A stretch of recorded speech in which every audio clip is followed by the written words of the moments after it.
Hello guys, welcome back to the channel. तो आज हम बात करने जा रहे हैं बहुत ही अतरंगे टॉपिक सोशल मार्केटिंग के बारे में, जो कि एक बहुत ही डिफरेंट हमारा टॉपिक है। सो वीडियो को एंड तक देखिएगा।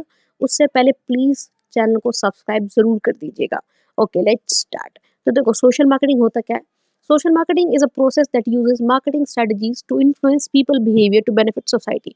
सोशल मार्केटिंग में हम मार्केटिंग स्ट्रेटजीज का इस्तेमाल करते हैं लोगों का व्यवहार बदलने के लिए, उनकी ही भलाई के लिए। ठीक है, सोशल मार्केटिंग में हम क्या करते हैं, मार्केटिंग टेक्निक्स का इस्तेमाल करते हैं so that influence behaviour that benefit individual and society as a whole. जो कि उनके लिए तो फायदेमंद है ही, उनके बिहेवियर को बदलने के लिए हम काम करते हैं, और उनके बिहेवियर को बदलने से उनको तो फायदा होगा ही, साथ ही साथ पूरी सोसाइटी को फायदा होगा। ठीक है, ये often used for public health, environmental sustainability and social welfare campaigns. ये जो टॉपिक होता है ऑलमोस्ट किससे जुड़ा होता है, पब्लिक हेल्थ से जुड़ा होता है, एनवायरनमेंट से जुड़ा होता है, like no trees cutting, no deforestation. ठीक है, या सोशल वेलफेयर के कैंपेन से जुड़ा होता है, लाइक नो प्लास्टिक। ठीक है, तो अनलाइक कमर्शियल मार्केटिंग, ये कमर्शियल मार्केटिंग की तरह बिल्कुल नहीं होता जिसमें हम सेलिंग प्रोडक्ट्स पे फोकस करते हैं। इसमें हम अपने प्रोडक्ट्स को नहीं बेच रहे, अपनी सर्विसेज को नहीं बेच रहे, इसमें हम सोशल मीडिया का इस्तेमाल कर रहे हैं सोशल मार्केटिंग के लिए। ठीक है, सोसाइटी में एक अच्छे बदलाव के लिए। इसका एक एग्जांपल है एंटी स्मोकिंग कैंपेन। जैसे हम देखते हैं कि हमारे आसपास वॉल पे भी पेंट हुआ रहता है, बैनर्स पे आता है, मूवी से पहले भी हमें एडवाइस दी जाती है कि आप जो है स्मोक मत कीजिए, it will lead to dangerous disease. ठीक है, तो क्विट स्मोकिंग जैसे हमारे पास टैग्स आते हैं। यहाँ पर मैंने एक आपको इमेज पोर्ट्रे करके भी दिखाई है, इस तरीके के टैग्स की आप सीट बेल्ट लगाइए, गर्ल्स एजुकेशन को बढ़ावा दीजिए, प्लास्टिक को इस्तेमाल मत कीजिए ताकि जो है मदर अर्थ को बेनिफिट हो, सोशल स्मोकिंग तो बिल्कुल मत कीजिए। ठीक है, सो इस तरीके के कैंपेन्स हम सोशल मार्केटिंग में इस्तेमाल करते हैं। तो देखो, इसके की फीचर्स क्या होते हैं। इसका सबसे बड़ा फीचर ये होता है कि बिहेवियरल फोकस। यहाँ पर हम फोकस किस पे कर रहे हैं, किसी प्रोडक्ट पे, किसी सर्विस पे फोकस नहीं कर रहे हैं, यहाँ पे फोकस कर रहे हैं आपके बिहेवियर पे, कि आप अपना हैबिट बदलिए, अपना बिहेवियर बदलिए। अवेयरनेस जनरेट करते हैं लोगों में कि ये आपकी ये जो आदत है ये औरों के लिए और आपके लिए बहुत बुरी होती है। इसमें हमारी टारगेट ऑडियंस कौन सी होती है, इसमें हम एक स्पेसिफिक ग्रुप को आइडेंटिफाई करते हैं एज आवर टारगेट ऑडियंस, और उन्हीं के बिहेवियर को बदलाव लाने के लिए हम काम करते हैं। वैल्यू एक्सचेंज है इसका। हमें वैल्यू कहाँ मिलती है, देखो, it highlights the benefit of adopting the desired behaviour. ये क्या हाईलाइट करती है कि हमारा जो बिहेवियर है हम उसको बदलें और अपने आप के लिए और सोसाइटी के लिए एक बेनिफिशियल फीचर क्रिएट करें। फिर आता है कंपटीशन एनालिसिस। इसका कंपटीशन क्या होता है, इट कंसिडर अल्टरनेटिव बिहेवियर। हमारा जो कंपटीशन है वो क्या है, हम चाहते हैं कि आप अल्टरनेट बिहेवियर्स लेकर आइए। जैसे कि स्मोकिंग को क्विट कराने के लिए निकोटीन करके एक च्युइंगम काइंड ऑफ चला था बीच में, तो एक तरीके से वो हमारा कंपटीशन एनालिसिस था कि आप क्या है अपने बिहेवियर को ये मत लीजिए, ये लीजिए, आप अल्कोहल बेस्ड ड्रिंक्स मत लीजिए, आप सॉफ्ट ड्रिंक्स का इस्तेमाल कीजिए। ठीक है, तो इसमें हमारा मार्केटिंग मिक्स क्या होता है कि हम product, price, place, promotion strategies का इस्तेमाल करते हैं, बट एक अलग तरीके से इस्तेमाल करते हैं। बिकॉज बेसिकली सोशल मार्केटिंग में हमारा प्रोडक्ट तो है ही नहीं। ठीक है, ऑल्सो हम प्राइस भी चार्ज नहीं कर रहे हैं अपने प्रोडक्ट के लिए, अपनी मार्केटिंग के लिए। ठीक है, तो इसके बारे में हम आगे बात करेंगे, पहले हम ऑब्जेक्टिव्स के बारे में बात कर लेते हैं। तो देखो, सबसे बड़ा ऑब्जेक्टिव क्या होता है, पॉजिटिव बिहेवियरल चेंज। कि हम क्या चाहते हैं कि लोगों का बिहेवियर बदले, एक पॉजिटिव वे में बदले, एक अच्छे वे में बदले, उनकी जो बुरी आदतें हैं वो छूट जाए। फिर आता है raise awareness about social issues, कि जो हमारे सोशल इश्यूज है, लाइक प्लास्टिक की वजह से ग्लोबल वार्मिंग होती है, पोल्यूशन होता है, साउंड पोल्यूशन है, एयर पोल्यूशन है। ठीक है, जो कि स्मोकिंग की वजह से होता है। तो उसके लिए हम अवेयरनेस क्रिएट करना चाहते हैं कि लोगों को पता ही नहीं होता है कि ये जो काम कर रहे हैं ना उसकी वजह से उनको तो दिक्कत है ही है, साथ ही साथ उनकी फैमिली को और आसपास वाले लोगों को भी बहुत बड़ा जो है वो दिक्कत दे रहे हैं। रिड्यूस हार्मफुल प्रैक्टिसेस, हम फोकस करते हैं कि जो हार्मफुल प्रैक्टिसेस है, लाइक स्मोकिंग है, पोल्यूशन है, उसको हम कम से कम कर सके।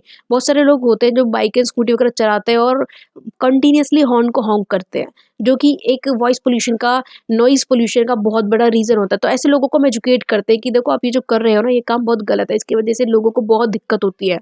ठीक है, improve public health and safety, यहाँ पर हम पब्लिक हेल्थ और सेफ्टी को इम्प्रूव करते हैं in using different different techniques. फिर आता है promote sustainability and environmental protection.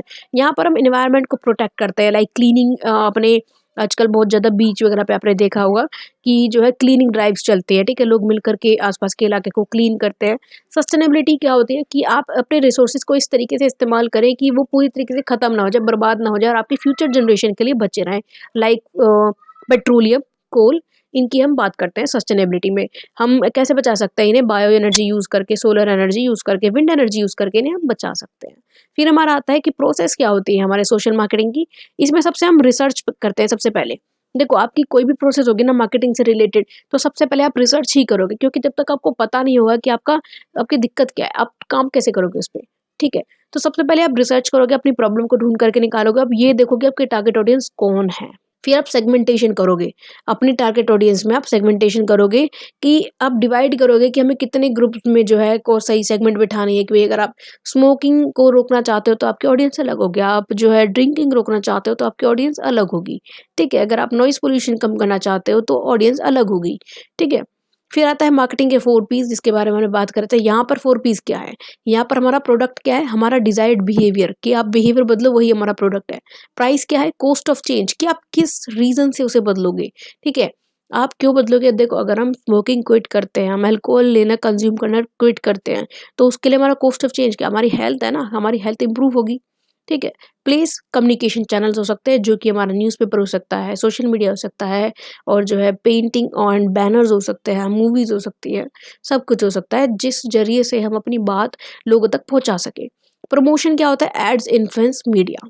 फिर इम्प्लीमेंट करते हैं हम अपने जो हमने टेक्निक बनाई है, जो स्ट्रेटजी बनाई है, उसको हम इम्प्लीमेंट करते हैं, अपनी कैंपेन का एग्जीक्यूट करते हैं, लॉन्च करते हैं।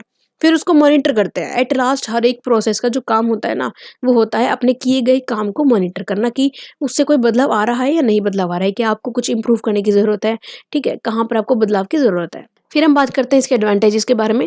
सबसे पहला इसका एडवांटेज, और सबसे बड़ा एडवांटेज, जो कि आपको शायद अब तक समझ में आ भी गया होगा, कि पॉजिटिव सोशल इम्पैक्ट। ये क्या होता है? एक सोसाइटी में एक अच्छा बदलाव लेकर के आता है। फिर changes public perception and behaviour, ये लोगों के नज़रिए को बदलने में, उनके व्यवहार को बदलने में हेल्प करता है। इनकरेज रिस्पॉन्सिबिलिटी लाइफस्टाइल चॉइसेस, ये हमारी रिस्पॉन्सिबिलिटी लाइफस्टाइल बदल देता है। ये बताता है कि भाई आप ये काम करोगे ना, तो आपकी जिम्मेदारी बनती है काम करना, कि आप अपने आप के लिए भी भला करें और अपनी पूरी सोसाइटी के लिए भी भला करें, ठीक है? बहुत सारे लोग होते हैं ना, सुबह सुबह गाड़ी धोने बैठ जाते हैं, और कम से कम 1-1 घंटे तक पानी को कंटीन्यूअस चला करके रखते हैं। तो ऐसे लोगों को एजुकेट करना, उनको उनकी रिस्पॉन्सिबिलिटी समझाना, कि आप ये जो पानी वेस्ट कर रहे हैं ना, ये बहुत कीमती पानी है। तो वो सीआरएम सॉरी वो हमारा सोशल मार्केटिंग काम करता है। Uses cost effective digital platform, हम डिजिटल प्लेटफॉर्म का इस्तेमाल करके बहुत ही कम या फिर शून्य लागत में जो है अपने कैंपेन को लॉन्च कर सकते हैं, और अपनी बात लोगों को बता सकते हैं, उसमें अवेयरनेस जनरेट कर सकते हैं। Can be integrated with government policies, इन चीज़ों में हमें गवर्नमेंट की हेल्प बहुत ज़्यादा मिलती है, तो हम गवर्नमेंट पॉलिसीज़ के साथ भी अपने कैंपेन को जोड़ सकते हैं। फिर आते हैं हमारे डिसएडवांटेजेस। देखो, हर चीज़ में ना बुराइयाँ ज़रूर होती है, तो behavioural changes slow and difficult, ये जो बिहेवियर चेंज होता है ना, ये बहुत ही मुश्किल और बहुत ही धीरे होता है, तो आपको एक टाइम कंज्यूमिंग प्रोसेस ये लग सकती है, और कई बार तो बदलाव आता भी नहीं है, क्योंकि लोग ना रेजिस्ट करते हैं बदलाव को बहुत ज़्यादा। फिर आता है requires continuous funding and support, आपको बहुत ज़्यादा फंडिंग चाहिए होती है, क्योंकि जो बदलाव आता है ना, वो बहुत लंबा समय ले लेता है बदलाव लाने में। तो तब तक बदलाव नहीं आता, तब तक तो आपको पैसा इन्वेस्ट करना पड़ेगा ना। फिर आता है resistance from people, as I said, लोग कल्चर नॉर्म्स और हैबिट्स के चलते अपने बदलाव नहीं लाना चाहते, अपनी हैबिट्स को वो बदलना नहीं चाहते हैं, which is a biggest mistake specially in India. फिर आता है difficult to measure long term impact, कि आपने जो बदलाव लाना चाहा है, क्या उसका लॉन्ग टर्म इम्पैक्ट भी पड़ेगा? बहुत सारे लोग होते हैं कि कुछ टाइम के लिए काम करना छोड़ देते हैं, फिर उसे कंटिन्यू कर देते हैं। May face misinformation and opposition, आपके कैंपेन को दूसरे पार्टी के लोग, जो है अपोजिशन पार्टी के लोग, मिस इन्फॉर्मेशन की तरह यूज़ कर सकते हैं, और आपको अपोज कर सकते हैं कि आप ये जो काम कर रहे हैं ना, ये गलत है। फिर वो किसी भी चीज़ से रिलेटेड हो सकता है। So thank you so much guys, please subscribe the channel also. हमारा कोचिंग सेंटर है नेम्ड एज एजुरिश, तो अगर आप साइंस, ह्यूमैनिटीज़, कॉमर्स में किसी भी, whether it is 11th-12th class या एनी कोर्स या एनी स्पेसिफिक टॉपिक, आपको हेल्प चाहिए, आपको कोचिंग चाहिए, आप कॉन्टैक्ट कीजिएगा हमसे, और फर्दर डिटेल्स के लिए आप कमेंट सेक्शन में मेंशन कर सकते हैं। Hello guys, welcome.